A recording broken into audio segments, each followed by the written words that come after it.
আপনি সারাদিন ক্লান্তি অনুভব করেন। আপনি ভাবেন সকালবেলা বাসা থেকে বের হয়ে যে আজকে অনেক কাজ করব অফিসে, কিন্তু দিন শেষে দেখা যায় যে আপনি কিছুই করতে পারতেছেন না বা কোনো কাজই আপনার দ্বারা হয়নি। এর কারণ আপনার শারীরিকভাবে আপনি দুর্বল, আপনার দুর্বলতা কাজ করে, আপনার মনোযোগ ঠিক থাকে না। আর এর একমাত্র কারণ হলো আপনার যে রোগ প্রতিরোধ ক্ষমতা সেটা কমে যাওয়া, ইমিউন সিস্টেম দুর্বল হয়ে যাওয়া। আপনি যদি চান যে আপনি কাজে মনোযোগ দিবেন, সুস্থ থাকবেন, তাহলে কিন্তু আপনি প্রতিনিয়ত খেতে পারেন এই নাজাত মধুময় কালোজিরা।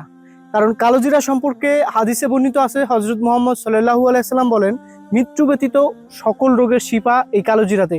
আর এই কালোজিরার সাথে যদি মধু, রসুন এবং ইরানি জাফরান মিক্স করা থাকে, এই চারটা সুপারফুড মিলে কিন্তু শক্তির পাওয়ার হাউস হয়ে যায়। আপনি নিয়মিত এক সপ্তাহ আমাদের এই মধুময় কালোজিরা সেবন করার পরে আপনার ভিতরে কিছু আশ্চর্যজনক পরিবর্তন দেখতে পারবেন। আপনার সেই দুর্বলতা চলে যাবে, কাজে মনোযোগ বাড়বে। সো আপনি যদি সুস্থ থাকতে চান, ভালো থাকতে চান, তাহলে আপনি আমাদের এই নিয়মিত নাজাত মধুময় কালোজিরাটা সেবন করতে পারেন। অর্ডার করা খুবই সহজ। এই ভিডিও নিচে অর্ডার নাও বাটনে ক্লিক করে আপনার নাম, ঠিকানা, ফোন নাম্বার দিয়ে অর্ডারটি কনফার্ম করে ফেলুন।